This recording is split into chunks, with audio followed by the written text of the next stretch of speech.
የይሁዳ ንጉሥ ኢዮአቄም በነገሰ በ3ኛው ዓመት የባቢሎን ንጉሥ ናቡከደነፆር ወደ ኢየሩሳሌም መጥቶ ከበባት። ጌታም የይሁዳ ንጉሥ ኢዮአቄም ከእግዚአብሔር ቤት ዕቃ ክፍል በእጁ አሳልፎ ሰጠው። እሱም ወደ ሰናዖር ምድር ወደ አምላኩ ቤት ወሰደው። ዕቃውንም ወደ አምላኩ ግምጃ ቤት አገባው። ንጉሥም ነውር የሌለባቸውና መልከ መልካሞቹን በጥበብ ሁሉ የሚያስተውሉትን እውቀትም የሞላባቸውን ብላቴኖችና አስተዋዮች የሆኑትን በንጉሥ ቤት መቆም የሚችሉትን ብላቴኖቹን ከእስራኤል ልጆች ከነገሥታቱና ከመሳፍንቱ ዘር ያመጣ ዘንድ ከለዳውያንን ትምህርትና ቋንቋ ያስተምሯቸው ዘንድ ለጃንደረቦቹ አለቃ ለአስፋኔስ ነገረ። ንጉሥም 3 ዓመት ያሳድጓቸው ዘንድ ከዚያም በኋላ በንጉሥ ፊት ይቆሙ ዘንድ ከንጉሥ መብል ከሚጠጣውም ጠጅ በየዕለቱ አድርጓቸው አዘዘላቸው። በእነዚያም መካከል ከይሁዳ ልጆች ከዳንኤልና አናንያ፣ ሚሳኤልና አዛርያ ነበሩ። ጃንደረቦቹም አለቃ ስም አወጣላቸው። ዳንኤልንም ብልጣሶር፣ አናንያንም ሲድራቅ፣ ሚሳኤልንም ይሳቅ፣ አዛርያንም አብደናጎም ብሎ ጠራቸው።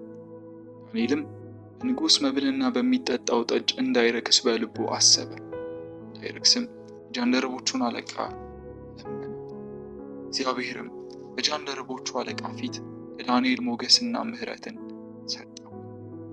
ጃንደረቦቹም አለቃ ዳንኤልን መብሉንና መጠጡን ያዘዘላችሁን ጌታዬ ንጉሥን እፈራለሁ። በዕድሜ እንደናንተ ካሉ ብላቴኖች ይልቅ ፊታችሁ ከስቶ ያየ እንደሆነ ከንጉሥ ዘንድ በራሴ ታስፈርዱብኛላችሁ አለው። ዳንኤልም የጃንደረቦቹን አለቃ በዳንኤልና አናንያ በሚሳኤል በአዛርያ ላይ የሾመውን ሜልዳልን እኛ ባሪያዎችህ 10 ቀን ያህል ትፈትነን ዘንድ እለምንሃለሁ። የምንበላውንም ጥራጥሬ የምንጠጣውንም ውሃ ይስጡ። ከዚያም በኋላ የእኛ ፊት ከንጉሥ መብል ከሚበሉት የብላቴኖቹ ፊት ተመልክተህም እንዳየውም ሁሉ ከባሪያዎች ጋር የወደድከውን አድርግ አለው። ይህንም ነገራቸውን ሰምቶ 10 ቀን ፈተናቸው። ከ10 ቀንም በኋላ ከንጉሥ መብል ከበሉት ብላቴኖች ሁሉ ይልቅ ፊታቸው እጅግ አምሮ ሥጋቸውም አፍሮ ታየ። ሜልዳርም መብላቸውንና የሚጠጡትን ጠጅ አስቀርቶ ጥራጥሬውን ሰጣቸው። እነዚህም ለአራቱ ብላቴኖች እግዚአብሔር በትምህርትና በጥበብ ሁሉ እውቀትና ማስተዋልን ሰጣቸው። ዳንኤልም በራእይና በሕልም ሁሉ አስተዋይ ነበር። እርሱም ይገቡ ዘንድ ንጉሥ ያዘዘው ቀን በተፈጸመ ጊዜ ጃንደረቦቹ አለቃ ወደ ናቡከደነፆር ዘንድ አገባቸው። ንጉሥም በተነጋገራቸው ጊዜ ከብላቴኖቹ ሁሉ እንደ ዳንኤል፣ እንደ አናንያ፣ እንደ ሚሳኤልና እንደ አዛርያ ያለ አልተገኘም። በንጉሥ ፊት ቆሙ። ንጉሥም በጠየቃቸው በጥበብና በማስተዋል ነገር ሁሉ በግዛቱ ሁሉ ከሚኖሩ የሕልም ተርጓሚዎችና አስተዋዮች ሁሉ እነርሱ 10 እጅ የበለጡ ሆነው አገኘባቸው። ዳንኤልም እስከ ንጉሥ እስከ ቂሮስ የመጀመሪያ ዓመት ተቀመጠ። ናቡከደነፆርም በነገሰ በ2ኛው ዓመት ናቡከደነፆር ሕልም አለመ። መንፈሱም ታወከ፣ እንቅልፍም ከሱ ራቀ። ለንጉሥም ሕልሙን እንዲነግሩት ንጉሥ የሕልም ተርጓሚዎችንና አስማተኞችን መተተኞችን ከለዳውያኑን ይጠሩ ዘንድ አዘዘ። እነርሱም ገብተው በንጉሥ ፊት ቆሙ። ንጉሥም ሕልም አልሜአለሁ፣ ሕልሙንም ለማወቅ መንፈሴ ታውኮአል አላቸው። ከለዳውያኑም ንጉሥ በሶርያ ቋንቋ ንጉሥ ሆይ 1000 ዓመት ንገሥ፣ ለባሪያዎችህ ሕልምህን ንገር፣ እኛም ፍቺውን እናሳይሃለን ብለው ተናገሩት። ንጉሥም መለሰ ለከለዳውያኑ ነገሩ ከእኔ ዘንድ ርቋል፣ ሕልሙንም እና ፍቺውን ባታስታውቁኝ ትቆረጣላችሁ፣ ቤታችሁም የጉድፍ መጣያ ይደረጋል። ሕልሙንና ፍቺውን ግን ብታሳዩኝ ከእኔ ዘንድ ስጦታና ዋጋ ብዙ ክብርም ትቀበላላችሁ። ስለዚህም ሕልሙንና ፍቺውን አሳውቁኝ አላቸው። ሁለተኛም ጊዜ መልሰው ንጉሥ ለባሪያዎቹ ሕልሙን ይናገር፣ እኛም ፍቺውን እናሳያለን አሉት። ንጉሥም መልሶ ነገሩ ከእኔ ዘንድ እንደራቀ ታውቃላችሁና ጊዜውን እንድታስረዝሙ እኔ ህልሙንም ባታስታውቁኝ አንድ ፍርድ አለባችሁ። ጊዜውንም ለማሳለፍ የሐሰትና የተንኮልን ቃል ልትናገሩኝ አዘጋጅታችኋል። ስለዚህም ህልሙን ንገሩኝ፣ ፍቺውንም ማሳየት እንድትችሉ አውቃለሁ።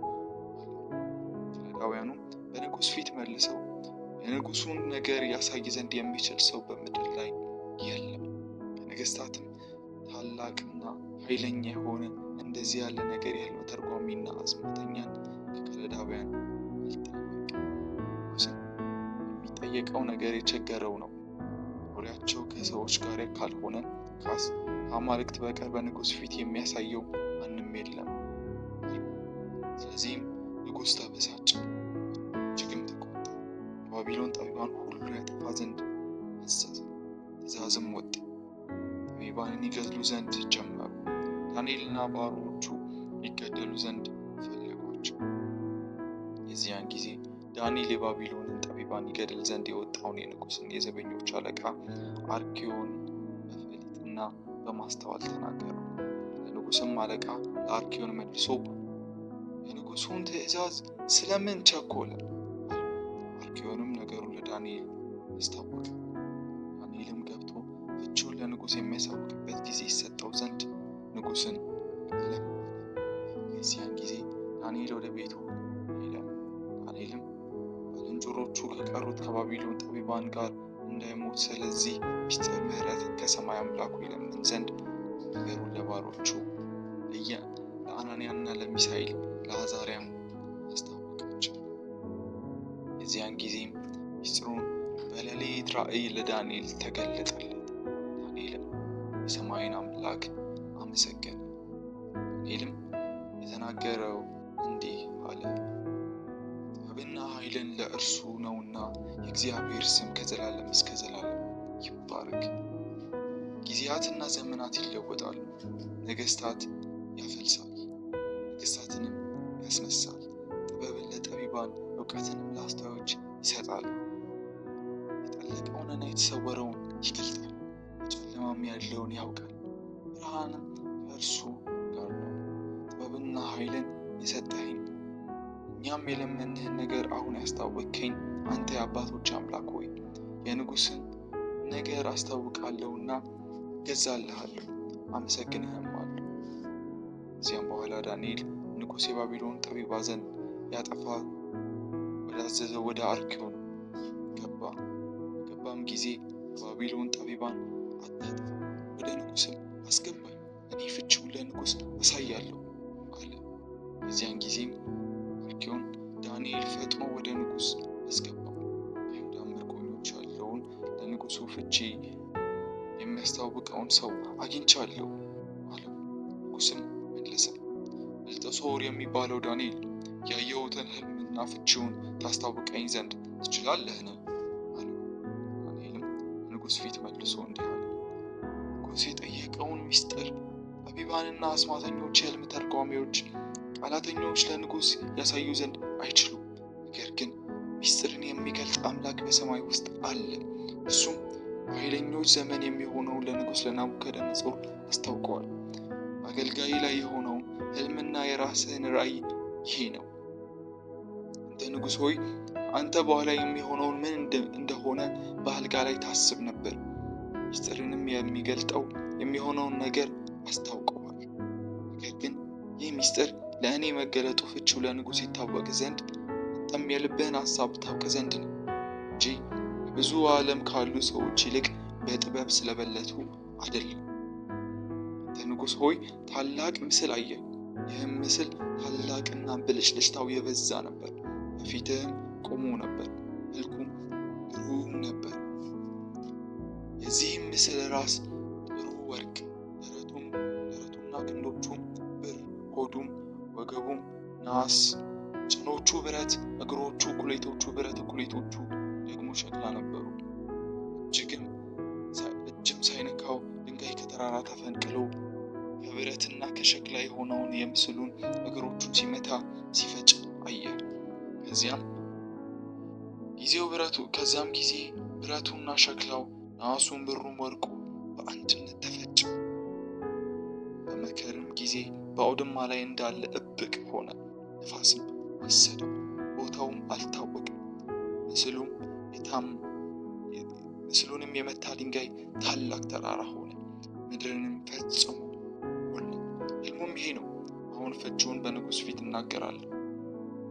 አንተ ንጉሥ ሆይ የሰማይ አምላክ፣ መንግስታትና ኃይላት፣ ብርታትና ክብርን የሰጠህ የነገስታት ንጉሥ አንተ ነህ። የሚቀመጡበትም ስፍራ ሁሉ የሰው ልጆችን፣ የምድር አራዊትን፣ የሰማይ ወፎችን በእጅ አሳልፎ ሰጥተዋል። የሁሉም ገዢ አድርገዋል። አንተ የወርቁ ራስ ነህ። ከአንተም በኋላ ከአንተ የሚያንስ ሌላ መንግስት ይነሳል። ከዚያም በኋላ በምድር ሁሉ ላይ የሚገዛ ሌላ ሶስተኛ የናስ መንግስት ይነሳል። አራተኛውም መንግስት ሁሉን እንደሚቀጠቅጥና እንደሚያደቅ ብረት ይበረታል። እነዚህንም ሁሉ እንደሚፈጭ ብረት ይቀጠቅጣል፣ ይፈጭማል። እግሮቹና ጣቶቹ እኩሌቶቹ ሸክላ እኩሌቶቹ ብረት ሆኖ እንዳየ እንዲሁ የተከፋፈለ መንግስት ይሆናል። ብረቱም ከሸክላው ጋር ተደባልቆ እንዳየኸው የብረት ብርታት ለእርሱ ይሆናል።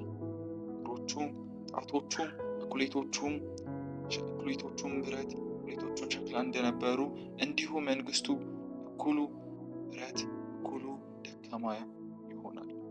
ብረቱም ከሸክላ ጋር ተደባልቆ እንዳየ እንዲሁ ከሰው ዘር ጋር ይደባለቃል። ነገር ግን ብረት ከሸክላ ጋር እንደማይጣበቅ እንዲሁ እርስ በርሳቸው አይጣበቁም። በእነዚህም ነገስታት ዘንድ የሰማይ አምላክ የማይፈርስ መንግስት ያስነሳል፣ ለሌላ ህዝብ የማይሰጥ መንግስት ይሆናል። እነዚህ መንግስታት ሁሉ ትፈጫቸዋለህ፣ ታጠፋቸውማለህ፣ ለዘላለምም ትቆማለህ። ድንጋዩም እጅ ሳይነካው ከተራራ ተፈንቅሎ ብረቱንና ነሐሱን፣ ሸክላውን፣ ብሩንም ወርቁንም ሲፈጭ እንዳየ እንዲሁ ከዚህ በኋላ የሚሆነውን ታላቁ አምላክ ለንጉሥ አስታውቋል። ሕልምም እውነተኛ ፍቺውም የታመነ ነው። የዚያን ጊዜ ንጉሥ ናቡከደነጾር በግንባሩ ተደፍቶ ለዳንኤል ሰገደለት። የእህሉንም ቁርባን ዕጣኑንም ያቀርቡ ዘንድ አዘዘ። ንጉሥም ዳንኤልን ይህ ምስጢር ትገልጥ ዘንድ ተችሎሃልና በእውነት አምላካችሁ የአማልክት አምላክ የነገስታትም ጌታ ምስጢር ገላጭ ነው ብሎ ተናገረ። ንጉሥም ዳንኤልን ከፍ ከፍ አደረገ፣ ብዙ ታላላቅ ስጦታዎችን ሰጠ። በባቢሎን አውራጃ ሁሉ ላይ ሾመ። በባቢሎን ጠቢባን ሁሉ ላይ ዋነኛ አለቃ አደረገ። ዳንኤልም ንጉሥን ለመነ። እሱም ሲድራቅ፣ ሚሳቅ፣ አብደናጎን በባቢሎን አውራጃ ላይ ሾማቸው። ዳንኤል ግን በንጉሥ በር ላይ ነበረ። ንጉሥ ናቡከደነጾር ቁመቱ 60 ክንድ ወርዱም 60 ክንድ የሆነ የወርቁን ምስል አሰራ። በባቢሎንም አውራጃ በዱራ ሜዳ አቆመው። ንጉሥ ናቡከደነጾር መኳንንቱና ሹማምንቶቹን፣ አዛዦችንም፣ አዛውንቶችንም፣ በጅሮንዶችንና አማካሪዎችን፣ መጋቢዎቹን፣ አውራጃ ገዢዎችን ሁሉ ይሰበሰቡ ዘንድ ንጉሥ ናቡከደነጾር ላቆመው ምስል ምረቃ ይመጡ ዘንድ ላከ። በዚያን ጊዜ መኳንንቶቹና ሹማምንቶቹ፣ አዛዦቹ፣ አዛውንቶቹ፣ በጅሮንዶቹና አማካሪዎቹ፣ መጋቢዎችና አውራጃ ገዢዎች ሁሉ ለናቡከደነጾር ላቆመው ምስል ምርቃት ተሰበሰቡ። ናቡከደነጾር ባቆመው ምስል ፊት ቆሙ። አዋጅ ነጋሪው እየጮኸ እንዲህ አለ፣ ወገኖችና አሕዛብ፣ በልዩ ልዩ ቋንቋ የምትናገሩ ሆይ የመለከትና የእንቢልታን፣ የመሰንቆና የክራርን፣ የበገናና የዋሽንትን፣ የዘፈንን ሁሉ ድምፅ በሰማችሁ ጊዜ ተደፍታችሁ ንጉሥ ናቡከደነጾር ላቆመው ለወርቁ ምስል እንድትሰግዱ ታዛችኋል። ተደፍቶ የማይሰግድ በዚያን ጊዜ በሚነድ እሳት እቶን ውስጥ ይጣላል። በዚህ ጊዜ አሕዛብ ሁሉ የመለከቱና የእምቢልታውን፣ የመሰንቆና የክራሩን፣ የበገናውን፣ የዘፈኑንም ሁሉ ድምፅ በሰሙ ጊዜ ወገኖችና አሕዛብ በልዩ ልዩ ቋንቋ የተናገሩ ሁሉ ተደፉ። ንጉሥ ናቡከደነጾር ላቆመው ለወርቁ ምስል ሰገዱ። በዚያን ጊዜም ከለዳውያን ቀርበው አይሁድን ከሰሱ። ለንጉሥም ለናቡከደነጾር እንዲህ አሉ፣ ንጉሥ ሆይ 1000 ዓመት ንገስ። አንተ ንጉሥ ሆይ የመለከትና የእምቢልታን፣ የመሰንቆና የክራርን፣ የበገናና የዋሽንትን፣ የዘፈንን ሁሉ ድምፅ የሚሰማ ሰው ሁሉ ተደፍቶ ለወርቁ ምስል ይስገድ፣ ተደፍቶም የማይሰግድ በሚነድ እሳት እቶን ውስጥ ይጣላል ብለህ አዘዝህ። ባቢሎን አውራጃ ስር ላይ የሾምሃቸው ሲድራቅ፣ ሚሳቅ፣ አብደናጎም የሚባሉ አይሁድ አሉ። ንጉሥ ሆይ እነዚህ ሰዎች በትእዛዝህ እምቢ ብለዋል። አማልክትህንም አያመልኩም፣ ላቆምከውም ለወርቁ ምስል አይሰግዱም። ናቡከደነፆርም በብስጭትና በቁጣ ሲድራቅ፣ ሚሳቅ፣ አብደናጎም ያወጣቸው ዘንድ አዘዘ። እነዚህም ሰዎች ወደ ንጉሥ ፊት አመጧቸው። ናቡከደነፆርም ሲድራቅና ሚሳቅ፣ አብደናጎም ሆይ አምላኬ አለማምለካችሁ ላቆምኩትም ለወርቅ ምስል አለመስገዳችሁ እውን ነውን? አሁንም የመለከቱና የእምቢልታውን የመሰንቆውንም የክራሩን የበገናውንም የዋሽንቱንም ዘፈን ሁሉ ድምፅ በሰማችሁ ጊዜ ተደፍታችሁ ላሰራሁት ምስል ብትሰግዱ መልካም ነው። ባትሰግዱ ግን በዚያ ጊዜ በሚነደው እሳት እቶን ውስጥ ትጣላላችሁ። ከእጄስ የሚያድናችሁ አምላክ ማን ነውን? ሲድራቅና ሚሳቅ አብደናጎም መለሱ፣ ናቡከደነፆር ሆይ በዚህ ነገር እንመልስልህ ዘንድ አስፈላጊያችን አይደለም። የምናመልከው አምላካችን የሚያድነን ከእሳቱም እቶን ያድነን ዘንድ ይችላል፣ ከእጅህም ያድነናል። ንጉሥ ሆይ ነገር ግን ንጉሥ ሆይ እርሱ ባያድነን አማልክትንም እንዳናመልክ ላቆምከው ለወርቁ ምስል እንዳንሰግድለት እወቅ። በዚያን ጊዜ ናቡከደነፆር ሚሳቅ አብደናጎም በሲድራቅ ላይ ቁጣው የፊቱን መልክ ተለወጠባቸው። እርሱም ተናገረ፣ በእቶኑ እሳት ውስጥ ይነድ ከነበረው ይልቅ 7 እጥፍ አድርገው እንዲያነዱት አዘዘ። ሲድራቅና ሚሳቅ አብደናጎንም ያስሩ ዘንድ ወደሚነደውም ወደ እቶን እሳት ይጥሏቸው ዘንድ በመሠዊያው ውስጥ ከነበሩት ኃያላን አዘዘ። የዚያን ጊዜም እነዚህ ሰዎች ከሰናፊላቸውና ከቀሚሳቸው ከመጎናጸፊያቸውም ከቀረውም ልብሳቸው ጋር ታስረው በሚነድ እቶን እሳት ውስጥ ተጣሉ። የንጉሡንም ትእዛዝ አስቸኳይ ስለሆነ የእቶኑ እሳት እጅግ ስለሚነድ ሲድራቅና ሚሳቅ አብደናጎምን የጣሏቸው ሰዎች የእሳቱ ወላፈን ገደላቸው። እነዚህም 3 ሰዎች ሲድራቅና ሚሳቅ አብደናጎም ታስረው በሚነድ እቶን እሳት ውስጥ ወደቁ። የዚያን ጊዜ ንጉሥ ናቡከደነፆር ተደነቀ፣ ፈጥኖ ተነሳ። አማካሪዎቹንም 3 ሰዎች አስረው በእሳት ውስጥ ጥለን አልነበረምን ብለው ተናገራቸው። እነርሱም ንጉሥ ሆይ እውነት ነው ብለው ለንጉሥ መለሱ። እርሱም እነሆ እኔ ተፈተው በእሳቱ መካከል የሚመላለሱ 4 ሰዎችን አያለሁ፣ ምንም አላቆሰላቸውም። የአራተኛው መልክ የአማልክትን ልጅ ይመስል ሰጣቸው። እዚያን ጊዜ ናቡከደነፆር ወደሚነደው ወደ እሳቱ እቶን ቀርቦ እናንተ የልዑል አምላክ ባሪያዎች ሲድራቅ፣ ሚሳቅ፣ አብደናጎም ኑ ውጡ ብሎ ተናገራቸው። ሲድራቅ፣ ሚሳቅ፣ አብደናጎምን ከእሳቱ መካከል ወጡ። መሳፍንቱና ሹማምንቶቹ አዛዦቹና የንጉሡ አማካሪዎች ተሰብስበው እሳቱ በዚያ ሰዎች አካል ላይ ኃይል እንዳልነበረው፣ የራሳቸውን ጠጉር እንዳልተቃጠለች፣ ሰናፊላቸው እንዳልተለወጠ፣ የእሳቱ ሽታ እንዳልደረሰባቸው መልአኩ የላከ ከአምላካቸው በቀር ማንንም አምላክ እንዳያመልኩ ለእነርሱም እንዳይሰግዱ ሰውነታቸውንም አሳልፈው እንዳይሰጡ የንጉሥን ቃል የተላለፉትንም በእርሱ የታመኑትን የባሪያዎቹን ያዳነ የሲድራቅና የሚሳቅ የአብደናጎም አምላክ ይባረክ። እኔ እንደዚህ የሚያድን ሌላ አምላክ የለምና በሲድራቅና በሚሳቅ በአብደናጎም አምላክ ላይ የስድብን ነገር የሚናገር ወገንና ሕዝብ በልዩ ልዩ ቋንቋም የሚናገር ይቆረጣል፣ ቤቶቻቸውም የጉድፍ መጣያ ይደረጋል ብሎ አዘዘ። የዚያን ጊዜ ንጉሥ ሲድራቅና ሚሳቅ አብደናጎምን በባቢሎን አውራጃ ውስጥ ከፍ አደረጋቸው።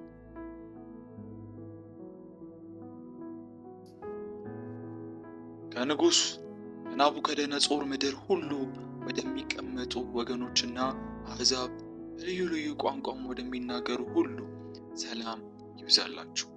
ልዑል አምላክ በፊት ያደረገውን ታምራቶቹና ድንቁን እያሳያችሁ ዘንድ ወድጃለሁ። ታምራቱ እንዴት ታላቅ ነው! ድንቁ እንዴት ጽኑ ነው! መንግስቱም የዘላለም መንግስት ነው፣ ግዛቱም ለልጅ ልጅ ነው። እኔ ናቡከደነጾር በቤቴ ደስ ብሎኝ በአዳራሼ ተመችቶኝ ነበር። ሕልምም አለም፣ እርሷም አስፈራች። በአልጋዬ ላይ የነበረውን ሐሳቤንና የራሴን ራእይ አስጨነቁኝ። ስለዚህም የሕልሙን ፍቺ እንዲያስታውቁኝ የባቢሎን ንጉሥ ሁሉ ወደ እኔ ይገቡ ዘንድ አዘዙ። በዚያን ጊዜም የሕልም ተርጓሚዎችና አስማተኞች የከለዳውያኑም ቃላተኞች ገቡ። ሕልሙን በፊታቸው ተናገሩ፣ ፍቺውን ግን አላስታወቁኝም። መጨረሻም የቅዱሳን አማልክት መንፈስ ያለበት እንደ አምላኬ ስም ብልጣሶር የሚባል ዳንኤል በፊቴ ገባ። እኔም ሕልሙን ነገርሁት፣ እንዲህም አልሁት፣ የሕልም ተርጓሚዎች አለቃ ብልጣሶር ሆይ፣ የቅዱሳን አማልክት መንፈስ በአንተ ውስጥ እንዳለ በምስጢርም ሁሉ የሚያስቸግርህ እንደሌለ አውቄአለሁና ያለምሁትን ሕልም ራእይ ፍቺውንም ንገረኝ። የራሴ ራእይ በአልጋ ላይ ይህን ነበረ። እነሆ በምድር መካከል ዛፍ አየሁ። ቁመቱም እጅግ ረጅም ነበር። ዛፉም ትልቅ ሆነ፣ በረታ። ቁመቱም እስከ ሰማይ ደረሰ። መልኩም እስከ ምድር ሁሉ ዳርቻ ታየ። ቅጠሉም የተዋበ፣ ፍሬው ብዙ ነበረ፣ ለሁሉም መብል ነበረበት። ከጥላውም በታች የምድር አራዊት ያርፍበት ነበር። ቅርንጫፎቹም ውስጥ የሰማይ ወፎች ይቀመጡ ነበር።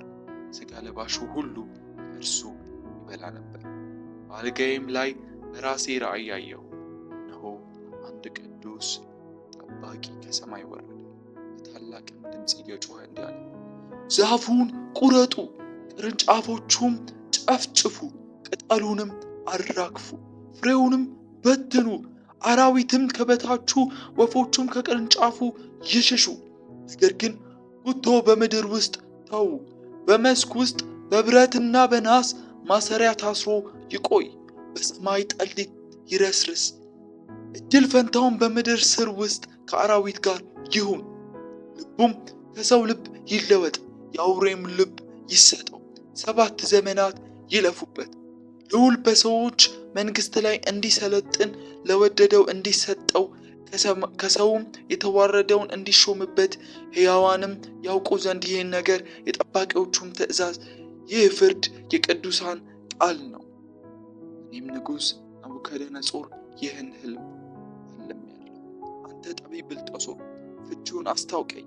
የመንግሥቴ ጠቢባን ሁሉ ፍቺውን ያስታውቁኝ ዘንድ አይችሉምና፣ ነገር ግን የቅዱሳን አማልክት መንፈስ በአንተ ውስጥ አለና አንተም ትችላለህ። የዚያን ጊዜ ብልጣሶር የተባለው ዳንኤል 1 ሰዓት ያህል አሰበ፣ ልቡም ታወከ። ንጉሥም መልሶ ብልጣሶር ሆይ ሕልሜና ፍቺውን አያስቸግርህ አለው። ብልጣሶርም መልሶ ጌታ ሆይ ሕልሙ ለሚጠሉት ፍቺውም ለጠላቶቹ ይሁን። ትልቅ የነበረውም የበረታው ቁመቱ እስከ ሰማይ የደረሰው መልኩም እስከ ምድር ድረስ የታየው ቅጠሉም አምሮ የነበረው ፍሬውም የበዛ ለሁሉም መብል የነበረበት በበታቹም የምድር አራዊት የተቀመጡ በቅርንጫፎቹም የሰማይ ወፎች ያደሩበት ያየኸው ዛፍ ንጉሥ ሆይ እርሱ ታላቅና ብርቱ የሆነ አንተ ነህ። ታላቅነትህ በስቷል፣ እስከ ሰማይ ደርሷል። ግዛትህ እስከ ምድር ዳርቻ ነው። ንጉሥም ከሰማይ የወረደውና ዛፉም ቁረጡ አጥፉትም፣ ነገር ግን ጉቶውን በምድር ውስጥ ተዉ፣ በብረትና በናስ ማሰሪያ ታስሮ በመስክ ውስጥ ይቆረጥ፣ በሰማይም ጠል ይረስርስ። 7 ዘመናት እስኪያልፍ ድረስ እድል ፈንታው ከምድር አራዊት ጋር ይሁን ያለው ቅዱስ ጠባቂ ማየቱ፣ ንጉሥ ሆይ ይህ ፍቺ ይሄ ነው። በጌታዬ በንጉሥ ላይ የወረደው የልዑል ትእዛዝ ነው። ልዑልም በሰዎች መንግሥት ላይ እንዲሰለጥ በሚወደደውም እንዲሰጠው እስክታውቅ ድረስ ከሰዎች ተለይተህ ትወሰዳለህ። መኖሪያህም ከምድር አራዊት ጋር ይሆናል። እንደ በሬ ሳር ትበላ ዘንድ ትገደዳለህ፣ በሰማይ ጠል ትረሰርሳለህ። 7 ዘመናት ያልፉብሃል። ዛፎቹንም ጉቶ ይተዉ ዘንድ ማዘዙ ስልጣን ከሰማይ እንደሆነ ካወቅህ በኋላ መንግሥትህ ይቆይልሃል። ንጉሥ ሆይ ስለዚህ ምናልባት የደህንነት ዘመን ይረዝም እንደሆነ ምክሬ ደስ ያሰኘ፣ ኃጢአትህንም በጽድቅ በደልህንም በመመጽወት አስቀር። ይህ ሁሉ በንጉሥ ናቡከደነጾር ላይ ደረሰ። ከ12 ወር በኋላ በባቢሎን መንግስት ሰገነት ላይ ይመላለስ ነበር። ንጉሥም ይህች እኔ በጉልበቴ ብርታት ለግርማዬ ክብር የመንግስት መኖሪያ እንድትሆን ያሰራኋት ታላቂቱ ባቢሎን አይደለችምን? ብሎ ተናገረ። ቃሉም ገና በንጉሥ አፍ ላይ ሳለ ድምፅ ከሰማይ ወደቀ። ንጉሥ ናቡከደነጾር ሆይ መንግሥትህ ከአንተ ዘንድ አለፈች ተብሎ ለአንተ ተነግሯል። ልዑል በሰዎች መንግሥት ላይ እንዲሰለጥን ለሚወደውም እንዲሰጠው እስክታውቅ ድረስ ከሰዎች ተለይተህ ትሰደዳለህ። መኖሪያህም ከምድር አራዊት ጋር ይሆናል። እንደ በሬ ሳር ትበላ ዘንድ ትገደዳለህ። 7 ዘመን ያልፉብሃል። በዚያም 7 ነገሩ በናቡከደነጾር ላይ ደረሰ። በዚያም ሰዓት ነገሩ በናቡከደነጾር ላይ ደረሰ። ጠጉሩም እንደ ንስር ጥፍሩም እንደ ወፎች እስኪረዝም ድረስ ከሰዎች ተለይቶ ተሰደደ። እንደ በሬ ሳር በላ፣ አካሉም በሰማይ ጠል ረሰረሰ። ዘመኑም ከተፈጸመ በኋላ እኔ ናቡከደነጾር ዓይኔን ወደ ሰማይ አነሳው፣ አእምሮዬም ተመለሰልኝ። ልዑልን ባረኩ፣ ለዘላለምም የሚኖረውን አመሰገንኩ፣ አከበርኩ። ግዛቱ የዘላለም ግዛት ነውና መንግስቱም ለልጅ ልጅ ነውና በምድር የሚኖር ሁሉ እንደ ምናምን ይቆጠራሉ። በሰማይ ሰራዊት በምድር ላይ የሚኖሩ መካከል እንደ ፈቃዱ ያደርጋል። እጁም የሚከለክላት ወይም ምን ታደርጋለህ የሚጠይቀው የለም። በዚያን ጊዜ አእምሮ የተመለሰልኝ፣ ለመንግስቴም ክብር ግርማዬና ውበቴ ወደ እኔ ተመለሰ። አማካሪዎቼና መኳንንቶቼ ፈለጉኝ፣ በመንግስቴም ውስጥ ጸናሁ፣ ብዙ ክብር ተጨመረልኝ። አሁንም እኔ ናቡከደነጾር የሰማይ ንጉሥን አመሰገንኩ፣ ታላቅ አደርገዋለሁ፣ አከብረውም አለው። ስራውም ሁሉ እውነት ነው፣ መንገዱ ፍርድና በትዕቢት የሚሄዱትን ያዋርድ ዘንድ ይችላልና። ንጉሥ ብልጣሶር ለሺህ መኳንንቶቹ ትልቅ ግብዣ አደረገ። በሺሁ ፊት የወይን ጠጅ ይጠጣ ነበር። ብልጣሶር የወይን ጠጅ በቀመሰ ጊዜ ንጉሡና መኳንንቶቹ ሚስቶቹና ቁባቶቹ ይጠጡባቸው ዘንድ አባቴ ናቡከደነጾር በኢየሩሳሌም ከነበረው መቅደስ ያመጣቸውና የወርቁን የብሩን ዕቃዎች አምጡ ብሎ አዘዘ። በዚያን ጊዜ በኢየሩሳሌም ከነበረው ከእግዚአብሔር ቤተ መቅደስ የመጡትን የወርቁን ዕቃዎች አመጡ። ንጉሥና መኳንንቶቹ ሚስቶቹና ቁባቶቹ ጠጡባቸው። ወይን ጠጅ እየጠጡ ከወርቅና ከብር ከናስና ከብረት ከእንጨትና ከድንጋይ የተሰሩትን አማልክት አመሰገኑ። በዚያን ሰዓት የሰው እጅ ጣት ወጥታ በንጉሥ ቤት በተለሰነው ግንብ ላይ በመቅደሱ አንጻር ጻፈ። ንጉሥም የሚጽፉትን ጣቶች አየ። የዚያን ጊዜ የንጉሥ ፊት ተለወጠ፣ ሐሳቡም አስቸገረው። የወገቡም ጅማቶች ተፈቱ፣ ጉልበቶቹም ተብረከረኩ። ንጉሥም አስማተኞችና የከለዳውያንን ቃላተኞች ያገቡ ዘንድ በታላቅ ድምፅ ጮኸ። ንጉሥም የባቢሎንን ጠቢባን ይህ ጽሕፈት ያነበበ ፍቺውንም ያሳየኝ ሐምራዊ ግምጃ ይለብሳል፣ የወርቅም ማርዳ በአንገቱ ዙሪያ ይሆንለታል፣ በመንግስቱ ላይ 3ኛ ገዢ ይሆናል ብሎ ተናገረ። የዚያን ጊዜ የንጉሥ ጠቢባን ሁሉ ገቡ። ነገር ግን ጽሕፈቱን ያነቡ ፍቺውንም ለንጉሥ ያስታውቁ ዘንድ አልቻሉ። ንጉሥም ብልጣሶር እጅግ ደነገጠ፣ ፊቱም ተለወጠበት፣ መኳንንቶቹም ደነገጡ።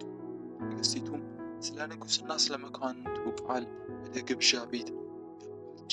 ንግሥቲቱም ተናገረችው እንዲህም አለች፣ ንጉሥ ሆይ 1000 ዓመት ይንገስ፣ ሐሳብህ አያስቸግርህ፣ ፊትህ አይለወጥ። የቅዱሳን አማልክት መንፈስ ያለበት ሰው በመንግስት ውስጥ አለ። በአባትህም ዘመን እንደ አማልክት ጥበብ ያለበት ጥበብና ማስተዋል እውቀትም የተገኘበት አባትህ ንጉሥ ናቡከደነጾር የሕልም ተርጓሚዎችና የስመተኞችን የከለዳውያን የቃላተኞች አለቃ አደረገው። መልካም መንፈስ፣ እውቀትም፣ ማስተዋልም፣ ሕልም መተርጎምም፣ እንቆቅልሽን መግለጥ፣ የተቋጠረውንም መፍታት ንጉሥ ስሙን ብልጠሶር ብሎ በሰየመው በዳንኤል ዘንድ ተገኝቷልና አሁን ዳንኤል ይጠራ፣ እርሱም ፍቺውን ያሳይሃል። የዚያን ጊዜ ዳንኤል ወደ ንጉሥ ፊት ገባ። ንጉሥም ተናገረ።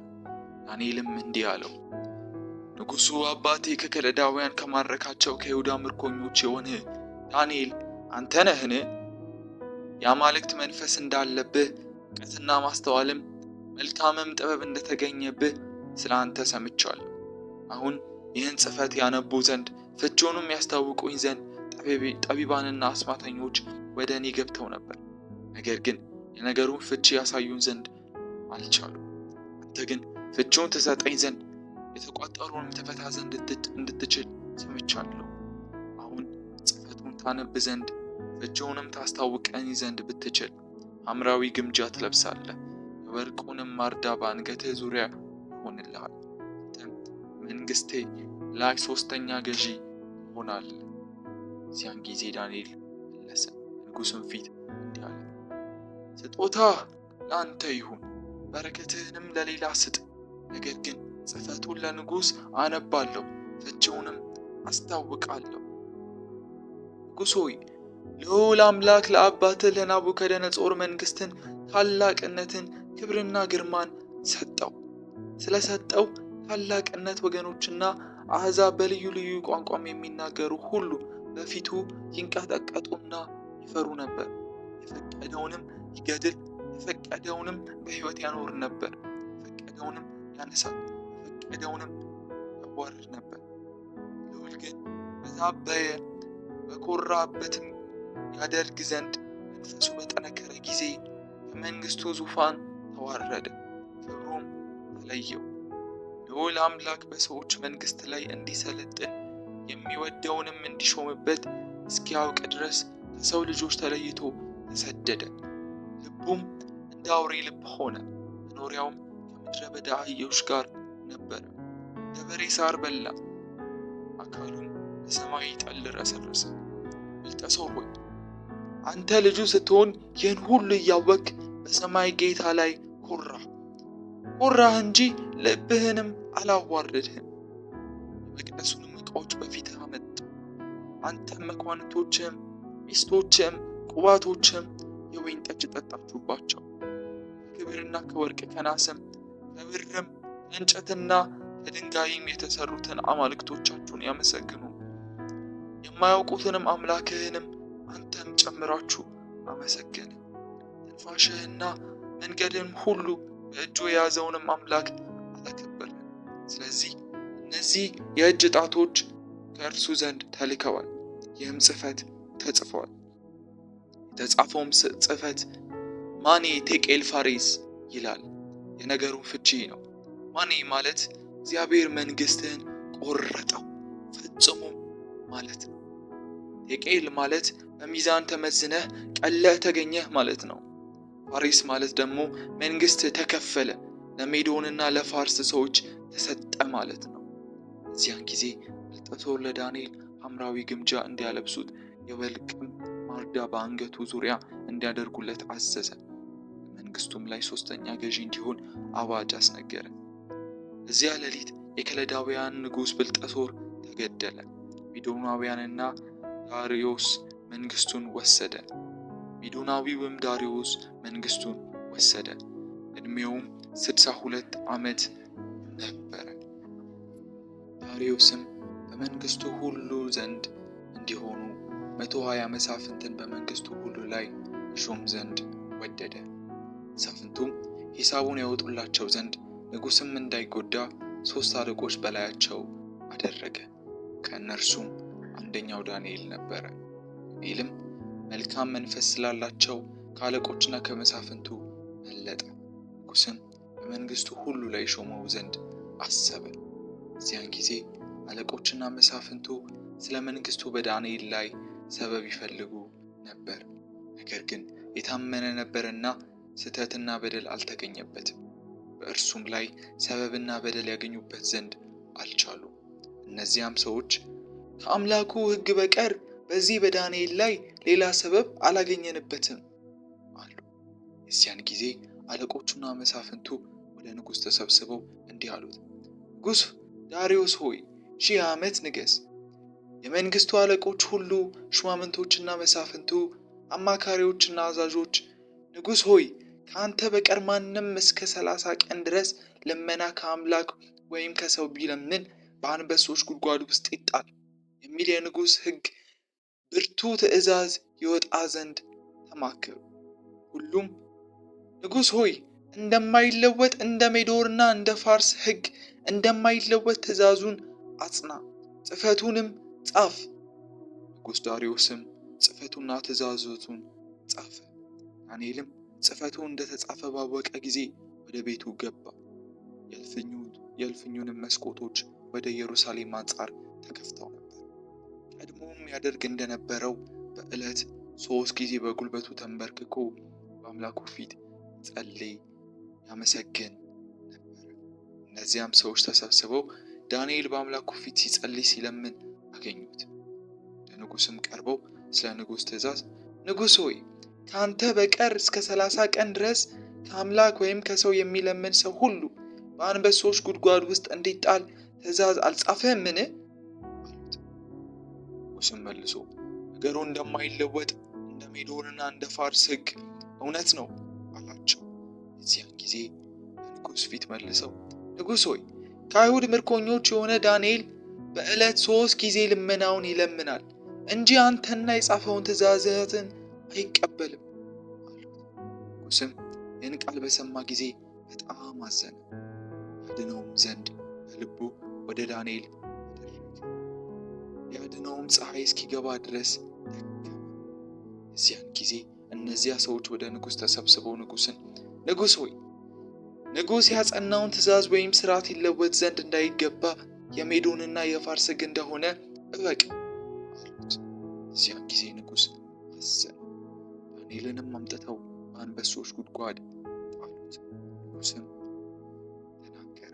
ዳንኤልም ሁል ጊዜ የምታመልከው አምላክህ እርሱ ያድንህ አለው። ድንጋይም አምጥተው በጉድጓድ አፍ ላይ ቀጠሉበት። ንጉሥም በዳንኤል ላይ የተደረገው እንዳይለወጥ በቀለበቱና በመኳንንቶቹ ቀለበት አተመ። ንጉሥም ወደ ቤቱ ሄደ፣ ሳይበላም አደረ። መብልም አላመጡለት፣ እንቅልፍም ከእርሱ ራቀ። በነጋውም ንጉሥ ማልዶ ተነሳ፣ ፈጥኖም ወደ አንበሶቹ ጉድጓድ ሄደ። ወደ ጉድጓዱም ወደ ዳንኤል በቀረበ ጊዜ በሐዘን ቃል ጠራው። ንጉሥም ተናገረ።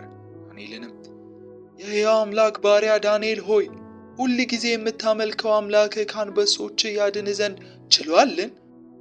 አለው። ዳንኤልም ንጉሥን፣ ንጉሥ ሆይ 1000 ዓመት ንገስ፣ በፊቱ ቅንነት ተገኝቶብኛልና በአንተም ፊት ደግሞ ንጉሥ ሆይ አልበደልሁምና አምላኬ መልአኩን ልኮ የአንበሶቹን አፍ ዘጋ፣ እነርሱም አልጎዱኝም አለ። እዚያን ጊዜ ንጉሥ እጅግ ደስ አለው። ዳንኤልም ከጉድጓድ ያወጡት ዘንድ አዘዘ። ዳንኤልም ከጉድጓድ ወጣ፣ አምላኩም ታምኗል እና አንዳች ጉዳት አልተገኘበትም። አመጧቸው። እነርሱንም ልጆቻቸውንም ሚስቶቹንም በአንበሶች ጉድጓድ ውስጥ ጣሏቸው። ወደ ጉድጓድም መጨረሻ ሳይደርሱ አንበሶች ያዟቸው፣ አጥንቶቻቸውን ሁሉ ሰባበሩ። የዚያን ጊዜ ንጉሥ ዳርዮስ በምድር ሁሉ ላይ ወደሚኖሩት ወገኖችና አሕዛብ በልዩ ልዩ ቋንቋ ወደሚናገሩት ሁሉ ጻፈ። እንዲህም አለ፣ ሰላም ይብዛላችሁ። በመንግስቴ ግዛት ሁሉ ያላችሁ ሰዎች በዳንኤል አምላክ ፊት እንዲፈሩና እንዲንቀጠቀጡ አዝዣለሁ። እርሱ ሕያው አምላክ ከዘላለም የሚኖር ነውና መንግስቱም የማይጠፋ ነው። ግዛቱም እስከ መጨረሻው ድረስ ይኖራል። ያድናቸውማል፣ ይታደግማል። በሰማይና በምድር ተአምራትና ድንቅ ይሰራል። ዳንኤልንም ከአንበሶች አፍ አድኖታል። ይህም ዳንኤል በዳርዮስ መንግስት፣ በአርፋዮስ እና በቄሮስ መንግስት ኑሮ ተቃና። የባቢሎን ንጉሥ በብልጦሶር በመጀመሪያው ዓመት ዳንኤል በአልጋው ላይ ሕልምንና የራሱን ራእይ አየ። ከዚያም በኋላ ሕልሙንም ጻፈ፣ ማንኛውም ነገር ተናገረ። ዳንኤልም ተናገረ እንዲህም አለ። በሌሊት በራእይ አየሁ፣ እነሆ አራቱ የሰማይ ነፋሳት በታላቁ ባህር ላይ ይጋጩ ነበር። አራትም ታላላቅ አራዊት ከባህር ወጡ፣ እያንዳንዱም ልዩ ልዩ ነበር። መጀመሪያይቱም አንበሳ ትመስል ነበር፣ የንስርም ክንፍ ነበራት። ክንፎቿም ከእርሷ እስኪነቀሉ ድረስ አይ ነበር። ከምድርም ከፍ ከፍ ተደረገች፣ እንደ ሰውም በሁለት እግር እንድትቆም ተደረገች። የሰውም ልብ ተሰጣት። እነሆም ሁለተኛይቱ ድብ የምትመስል ሌላ አውሬ ነበረች፣ በአንድም ወገን ነበረች።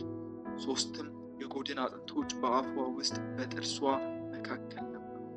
እንደዚህም ተነስተሽ እጅግ ሥጋ ብዪ ተባለች። ከዚያም በኋላ እነሆ ነብር የምትመስል በጀርባዋም ላይ 4 የወፍ ክንፎች የነበሯት ሌላ አውሬ አየሁ። አውሬቱም 4 ራሶች ነበሯት፣ ግዛትም ተሰጣት። ከዚህም በኋላ በሌሊት ራእይ አየሁ፣ የምታስፈራና የምታስደነግጥ እጅግ የበረታች ታላቅ የብረት ጥርሶች የነበሯት 4ኛ አውሬ ነበረች። ትበላለች፣ ታደግም ነበር፣ የቀረውንም በእግሯ ትረግጥ ነበር። እርሷም በፊት ከነበሩት አራዊት ሁሉ የተለየች ነበረች። 10 ቀንዶች ነበሯት። ቀንዶቿንም ተመለከቱ፣ እነሆም በመካከሏ ሌላ ትንሽዬ ቀንድ ወጣ። በፊቱም ከቀደሙት ቀንዶች 3 ተነቀሉ። እነሆም በዚያ ቀንድ አንድ ሰው ዓይኖች የነበሩት፣ ዓይኖቹም በትዕቢት የሚናገሩበት አፍ ነበር። ዙፋኖቹም እስኪዘረጉ ድረስ አየሁ። ዘመናት የሸመገለውንም ተቀመጠ። ልብሱም እንደ በረዶ ነጭ፣ የራስ ጠጉሩም እንደ ጥሩር ጥጥ ነበር። ዙፋኑ የእሳት ነበልባል ነበር፣ መንኮራኩሮቹ የሚነድ እሳት ነበር። የእሳትም ፈሳሽ ከፊቱ ይፈልቅና ይወጣ ነበር። 1000 ጊዜ 1000 ያገለግሉት ነበር። እልፍ አእላፍ በፊቱ ቆመው ነበር። ፍርድም ሆነ፣ መጻሕፍትም ተገለጡ። የዚያን ጊዜ ቀንዱ ይናገረው ከነበረው ከታላቁ ቃል ድምፅ የተነሳ አየሁ። አውሬቱም እስክትገደል አካሏም እስኪጠፋ ድረስ በእሳት ለመቃጠል እስክትሰጥ ድረስ አየሁ። የቀሩትም አራዊት ግዛታቸው ተወሰደ። ሕይወታቸውም ዕድሜ ግን እስከ ዘመን እስከ ጊዜ ድረስ ረዘመ። በሌሊት ራእይ አየሁ፣ እነሆም የሰው ልጅ የሚመስል ከሰማይ ደመናት ጋር መጣ። ዘመናት ወደ ሸመገለው ደረሰ፣ ወደፊቱም አቀረበ። ወገኖችና አሕዛብ በልዩ ልዩ ቋንቋም የሚናገሩ ሁሉ ይገዙለት ዘንድ ግዛትና ክብር መንግሥትም ተሰጠ።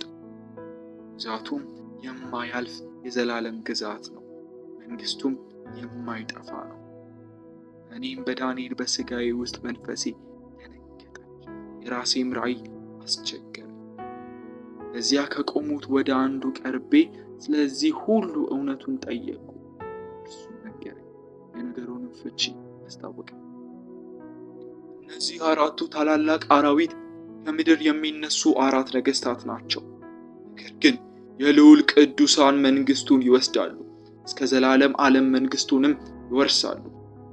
ከዚህም በኋላ ከቀሩት ሁሉ ተለይታ እጅግ ስለምታስፈራው ጥርሶቿም የበረታ ጥፍሮቿም የናስ ስለሆኑት ስለምትበላውና ስለምትቀደው የቀረውንም በእግሯ ስለምትረግጠው ስለ 4ኛይቱ አውሬ በራሷም ላይ ስለነበሩት ስለ 10 ቀንዶች በኋላም ስለወጣው በፊቱም 3 ስለወደቁ ዓይኖችና ትዕቢት የተናገሩ አፍ ስለሱ ነበሩ።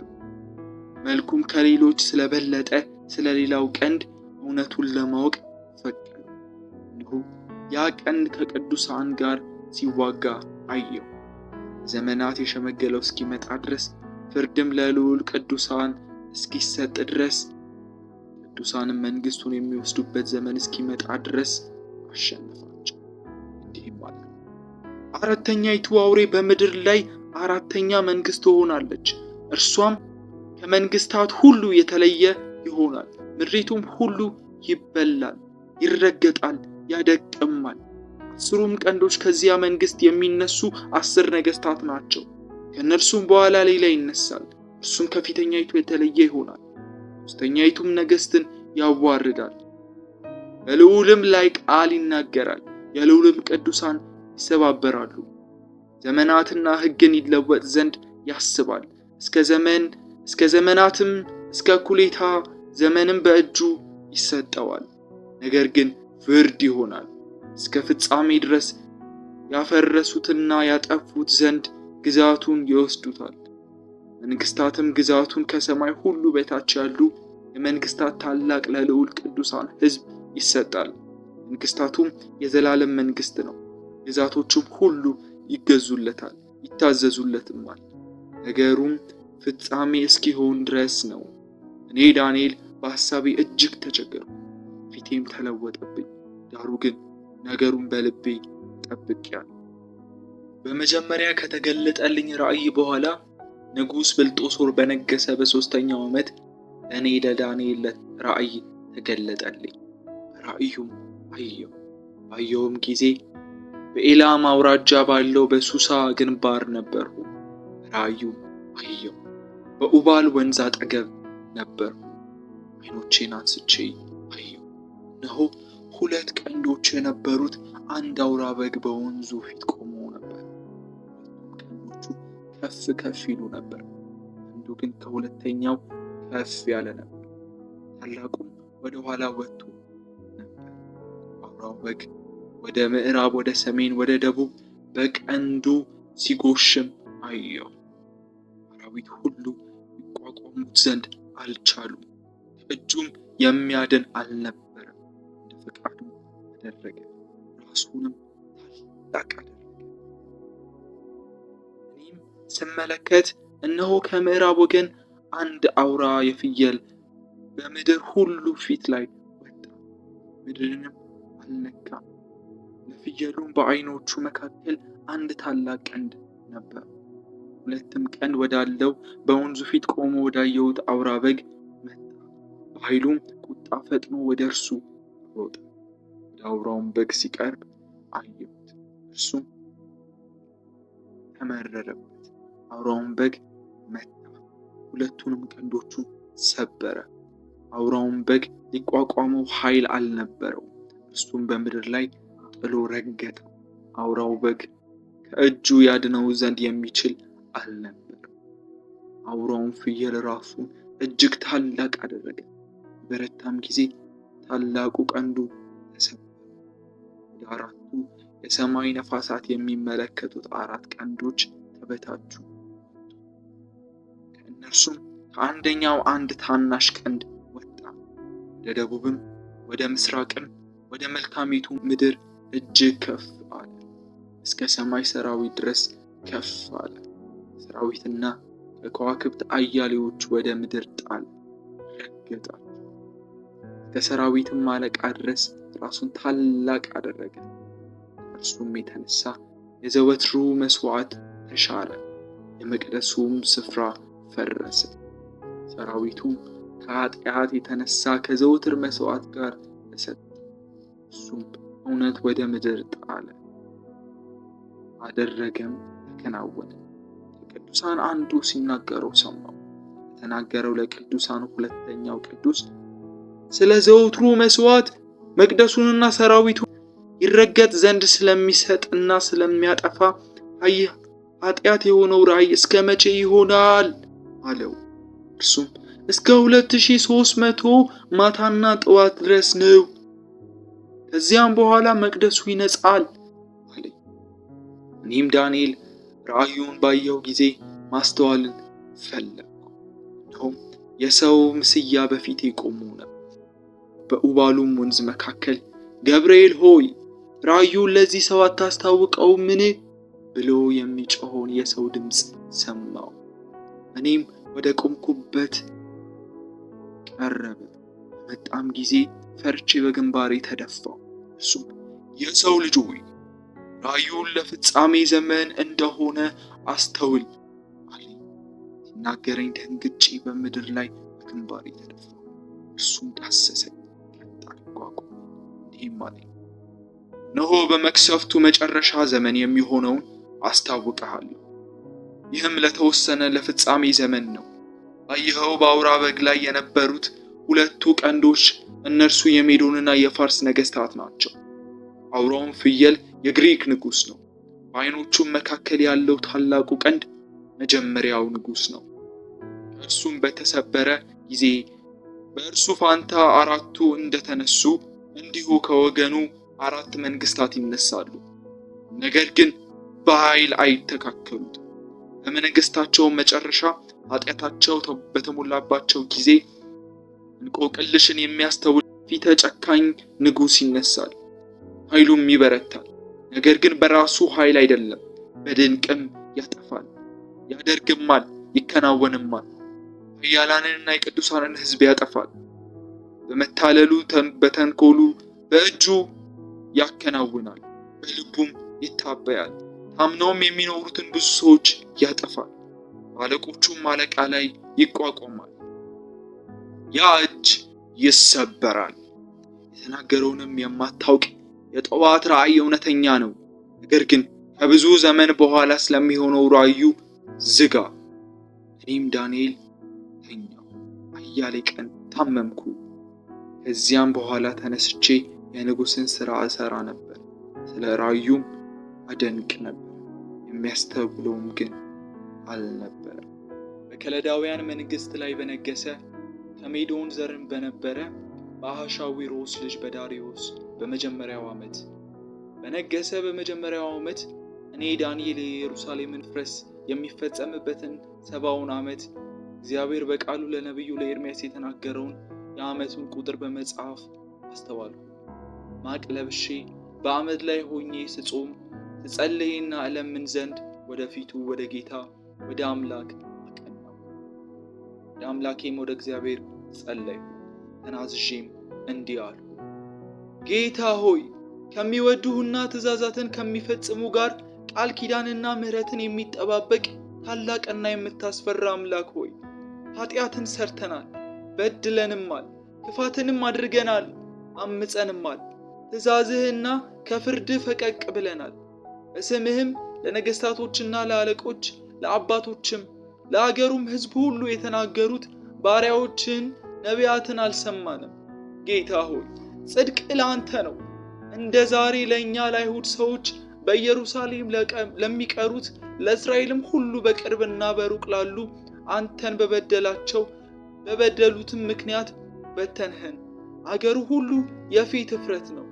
ጌታ ሆይ በአንተ ላይ ኃጢአት ሰርተናል። ለእኛና ለነገስታቶች ለአለቆችና ለአባቶችም የፊት እፍረት ነው።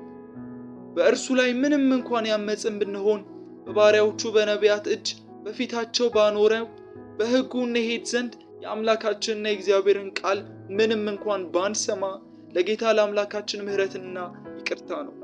እስራኤልም ሁሉ ሕግን ተላልፈዋል፣ ቃልህን እንዳይሰሙ ፈቀቅ ብለዋል። በእርሱም ላይ ኃጢአትን ሰርተናልና በእግዚአብሔር ባሪያ በሙሴ ሕግ የተጻፈው መሐላና እርግማን ፈሰሰብን።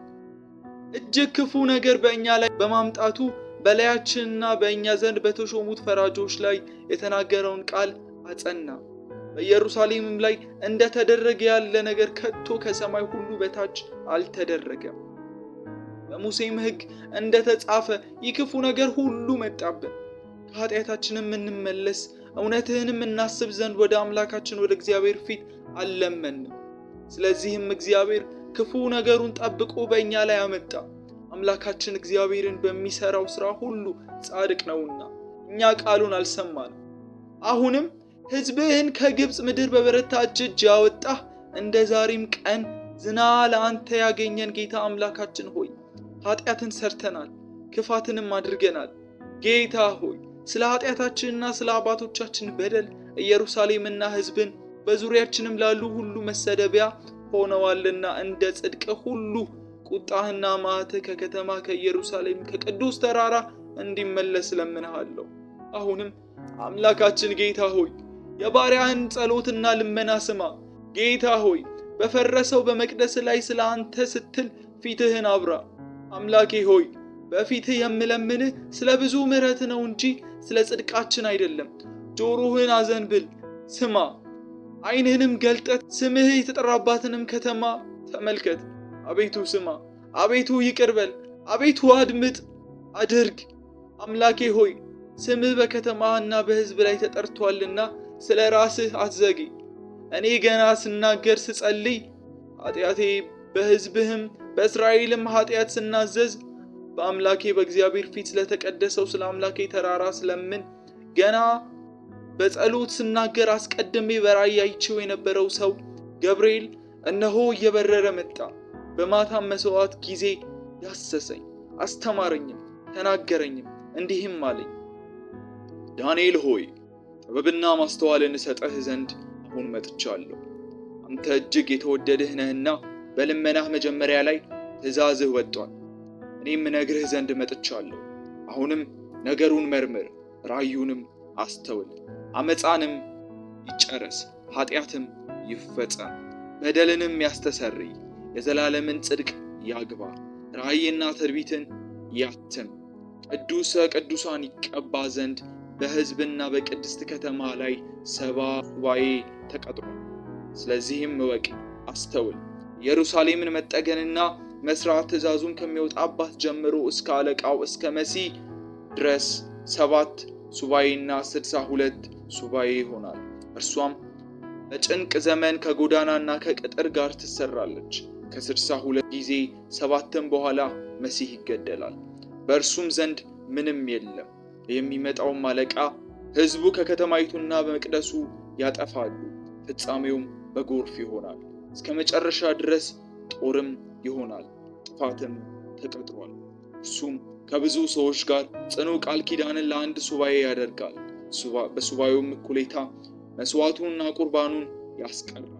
በርኩሰትም ጫፍ ላይ አጥፊው ይመጣል። እስከ ተቆጠረለትም ፍጻሜ ድረስ መቅሰፍት በአጥፊው ላይ ይፈሳል።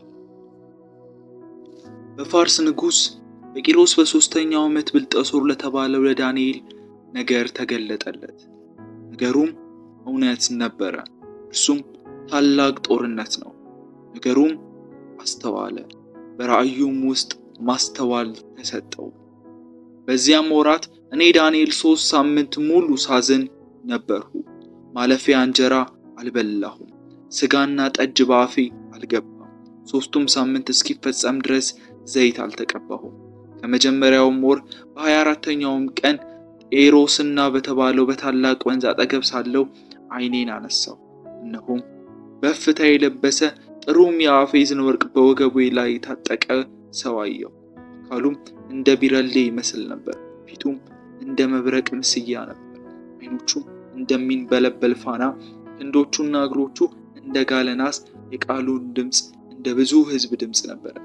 እኔም ዳንኤል ብቻዬን ራእዩን አየሁ። ከኔም ጋር የነበሩ ሰዎች ግን ራእዩን አላዩም። ነገር ግን ጽኑ መንቀጥቀጥ ወደቀባቸው፣ ይሸሹ ሸሹ። እኔም ብቻዬን ቀረው። ይህም ታላቅ ራእይ አየሁ። ኃይልም አልቀረልኝም። ወደ ግባቴም ወደ ማሸብሸብ ተለወጠብኝ። ኃይልም አጣው። የቃሉን ድምፅ ሰማው። የቃሉን ድምፅ በሰማው ጊዜ ደንግጬ በምድር ላይ በግንባሬ ተደፋው። እነሆም አንዲት እጅ ዳሰሰች፣ በጉልበቴና በእጄም አቆመች። እርሱም እጅግ የተወደድህ ሰው ዳንኤል ሆይ እኔ ዛሬ ወደ አንተ ተልኬአለሁና የምነግርህን ቃል አስተውል፣ ቀጥ ብለህ ቁም አለኝ። ይህንም ቃል ባለኝ ጊዜ እየተንቀጠቀጥኩ ቆምኩ። እርሱም እንዲህ አለኝ፣ ዳንኤል ሆይ አትፍራ። ልብህ ያስተውል ዘንድ ሰውነትህም በአምላክህ ፊት ይዋረድ ዘንድ ካደረገብህ ከመጀመሪያው ቀን ጀምሮ ቃልህ ተሰምተዋል። እኔም ስለ ቃልህ መጥቻለሁ። የፋርስ መንግስት አለቃ ግን 21 ቀን ተቋቋመኝ። እነሆም ከዋነኞቹ አለቃ አንዱ ሚካኤል ሊረዳኝ መጣ። እኔም ከፋርስ ነገስታት ጋር በዚያ ተውሁት። ራእዩም ገና ለብዙ ዘመን ነውና በኋላኛው ዘመን ለሕዝብ የሚሆነውን አስታውቀኝ ዘንድ አሁን መጥቻለሁ። ይህንም ቃል በተናገረኝ ጊዜ በፊቴ ወደ ምድር አቀረቀርኩ፣ ዲዳም ሆንኩ። እነሆም የሰው ልጅ የሚመስል ከንፈሬን ዳሰሰ። የዚያን ጊዜ አፌም ከንፈሮቼም ተናገሩ። በፊቴም ቆሞ የነበረውን ጌታዬ ሆይ ከራእዩ የተነሳ ሕመም መጣብኝ፣ ኃይልም አጣው። ይህ ጌታዬ የባሪያን ከዚህ ከጌቶች ጋር ይናገር ዘንድ እንዴት ይችላል? አሁን ኃይል አጣው፣ እስትንፋስም አልቀረልኝም አልሁት። ደግሞም ሰው የሚመስል ዳሰሰኝ፣ አበረታኝም። እሱም እጅግ የተወደደ ሰው ሆይ አትፍራ፣ ሰላም ላንተ ይሁን፣ በርታ፣ ጽና አለኝ። በተናገረኝም ጊዜ በረታሁና አበርትተኸኛልና ጌታዬ ይናገር አልሁ። እርሱም እንዲህ አለኝ፣ ወደ አንተ የመጣሁት ስለምን እንደሆነ ታውቃለህን? አሁንም ከፋርስ አለቃ ጋር እዋጋ ዘንድ እመለሳለሁ። እኔም ስወጣ እነሆ የግሪክ አለቃ ይወጣል። ነገር ግን በእውነት ጽሑፍ የተጻፈውን እነግርሃለሁ። በዚህም ነገር ካለቃችሁ ከሚካኤል በስተቀር ማንም የሚያጸናኝ የለም። እኔም በሜዶናዊው በዳሪዮስ በመጀመሪያው ዓመት አጸናውና አበረታው ዘንድ ቆሜ ነበር።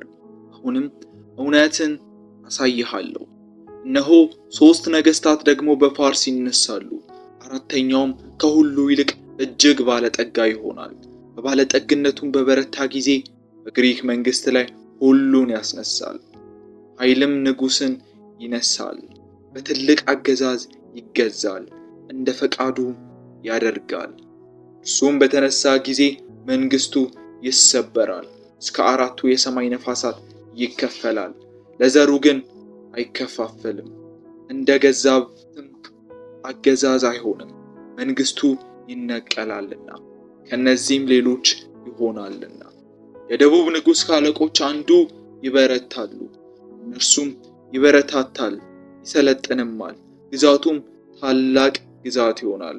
ከዘመናት በኋላ ይጋጠማሉ። የደቡብ ንጉሥ ሴት ልጅ ቃል ኪዳን ለማድረግ ወደ ሰሜን ንጉሥ ትመጣለች። የክንዷን ኃይል ግን አይጸናም፣ እርሱም ክንዷን አይጸናም። እርሷና እርሷን ያመጡ የወለዳትም በዚያ ዘመን ያጸናት አልፈው ይሰጣሉ። ነገር ግን ከስርዋ ቁጥቋጦ አንዱ በስፍራው ይነሳል፣ ወደ ሰራዊትም ይወጣል፣ ወደ ሰሜን ንጉሥ አምባ ይገባል፣ በላያቸው ያደርጋል፣ ያሸንፍማል። አማልክቶቻቸውንና ቀልጠው የተሰሩትን ምስሎቻቸውን ክብርና ከወርቅ የተሰሩትን የከበሩ ዕቃዎችን ወደ ግብጽ ይማርካል። እስከ ጥቂት ዘመን ድረስ እስከ ሰሜን ንጉሥ ጋር ሳይዋጋ ይቀመጣል። ይህም ወደ ደቡብ ንጉሥ መንግሥት ይገባል። ነገር ግን ወደ ገዛ ምድሩ ይመለሳል፣ ልጆቹንም ይዋጋሉ። በስፍራው ብዙ ሰራዊት ሕዝብ ይሰበስባል። እርሱም ይመጣል፣ ይጎርፍማል፣ ያልፍማል፣ መልሶ እስከ አምባው ድረስ ይዋጋል። የደቡብ ንጉሥ ይቆጣል፣ ወጥቶም ከሰሜን ንጉሥ ጋር ይዋጋል። ብዙ ሕዝብም ለሰልፍ ያቆማል፣ ሕዝቡም አልፎ በእጁ ይሰጣል። ሕዝቡ በተወለደ ጊዜ ልቡ ይታበያል፣ አእላፋትንም ይጥላል፣ ነገር ግን አያሸንፍም። የሰሜን ንጉሥ ይመለሳል፣ ከቀደመውም የበለጠ ብዙ ሕዝብ ለሰልፍ ያቆማል። በዘመናትና በዓመታት ፍጻሜ ከታላቅ ሰራዊት እና ከብዙ ሀብት ጋር ይመጣል። በዚያ ዘመን ብዙ ሰዎች በደቡብ ንጉሥ ላይ ይነሳሉ። ከሕዝብም መካከል የአመፅ ልጆች ራእዩን ያጸኑ ዘንድ ይነሳሉ፣ ነገር ግን ይወድቃሉ። የሰሜንም ንጉሥ ይመጣል፣ አፈርንም ይደለድላል፣ የተመሸገችም ከተማ ይወስዳል። የደቡብ ሰራዊት የተመረጡትን ሕዝብ አይቆሙም፣ ለመቋቋምም ኃይል የላቸውም። በእርሱም ላይ የሚመጣ ንጉሥ እንደ ፈቃዱ ያደርጋል፣ በፊቱም የሚቆም የለም። መልካሚቱ ምድር ይቆማል፣ በእጁም ውስጥ ጥፋት ይሆናል። ከመንግሥቱም ሁሉ ኃይል ጋር ይመጣ ዘንድ ፊቱን ያቀናል፣ ከእርሱም ጋር አንድነት ያደርጋል። ያረክሳትም ዘንድ ሴትን ልጅ ይሰጠዋል፣ እርሷንም አትጸናም፣ ለእርሱም አትሆንም። ከዚህም በኋላ ፊቴን ወደ ደሴቶች ይመልሳል፣ ብዙ ሰዎችም ይወስዳል። አንድ አለቃ ግን ስድቡን ይሽራል፣ ስድቡን በራሱ ላይ ይመልሳል። ፊቱም ወደ ገዛ ምድር አምባዎች ላይ ይመልሳል። ተሰናክሎም ይወድቃል፣ አይገኝም። በዚያን ጊዜ በመንግስቱ ክብር መካከል አስገባውና የሚያሳልፍ በስፍራውም ይነሳል። ነገር ግን በቁጣው ሳይሆን በሰልፍም ሳይሆን በጥቂት ቀን ይሰበራል። በእርሱም ስፍራ የተቃጣ ሰው ይነሳል፣ የመንግስቱም ክብር አይሰጡትም። ቀስታ መጥቶ መንግስቱን በማታለል ይገዛል፣ የሚጎርፍም ሰራዊት ከፊቱ ይወስዳል። እርሱና የቃል ኪዳኑን አለቃ ይሰብራሉ። ከእርሱም ጋር ከተዋጀ በኋላ በተንኮል ያደርጋል፣ ከጥቂትም ሕዝብ ጋር ወጥቶ ይበረታል። በቀስታ አገር ሁሉ ለመለመች ክፍል ይገባል። አባቶችና የአባቶቹንም አባት ያላደረጉትን ያደርጋል። ብዝበዛውንና ምርኮውን ሀብቱን በመካከላቸው ይበትናል። በምሽጎችም ላይ እስከ ጊዜ ድረስ ሐሳቡን ይፈጥራል። በታላቅም ሰራዊት ሆኖ ኃይሉን ልቡ በደቡብ ንጉሥ ላይ ያነሳል። የደቡብ ንጉሥ በታላቅና በብዙ ሰራዊት ሆኖ በሰልፍ ይዋጋል። ነገር ግን ሐሳብ በእርሱ ላይ ይፈጥራሉና አይጸናም። መብሉንም የሚበሉ ሰዎች ይሰብሩታል፣ ሰራዊቱም ይጎርፋል፣ ብዙዎችም ተገድለው ይወድቃሉ። እነዚህም ሁሉ ነገሥታት ክፋትን ያደርጉ ዘንድ በልባቸው ያስባሉ፣ በአንድ ገበታም ተቀምጠው ሐሰት ይናገራሉ። ነገር ግን ፍጻሜው እስከተወሰነለት ጊዜ ነውና አይከናወንላቸው። ከብዙ ሀብት ጋር ወደ ምድሩ ይመለሳሉ። ብዙ ልብ በተሰበሰበ ቃል ኪዳን ላይ ይሆናል። ፈቃዱንም ያደርጋል፣ ወደ ገዛ ምድሩም ይመልሳል። በተወሰነም ጊዜ ይመለሳል፣ ወደ ደቡብም ይመጣል። ነገር ግን ኋለኛው እንደ ፊተኛው አይሆንም። የኪቲም መርከቦች ይመጡበታል፣ ስለዚህ አዝኖ ይመለሳል። በቅዱስም ቃል ኪዳን ላይ ይቆጣል፣ ፈቃዱንም ያደርጋል።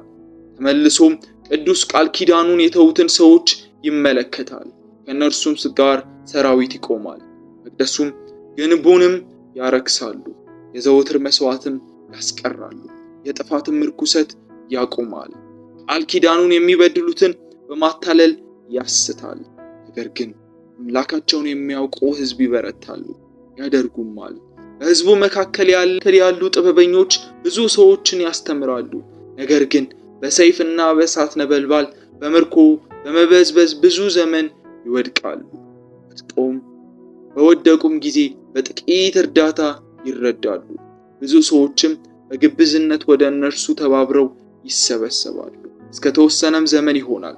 ከጥበበኞቹ አያሌዎቹ እስከ ፍጻሜ ዘመን ይነጥሩና ይጠሩ ዘንድ ይወድቃሉ።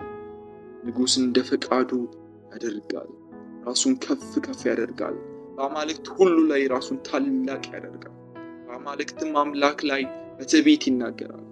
ቁጣውም እስኪፈጸም ድረስ ይከናወንለታል።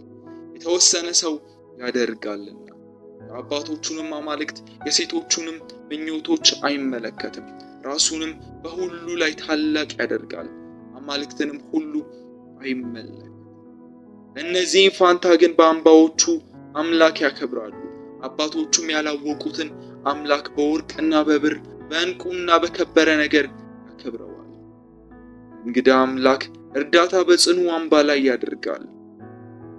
የሚያውቁት ክብር ያበዝላቸዋል፣ በበዙ ላይ ያስገዛቸዋል፣ ምድሩንም በዋጋ ይፈልሳል።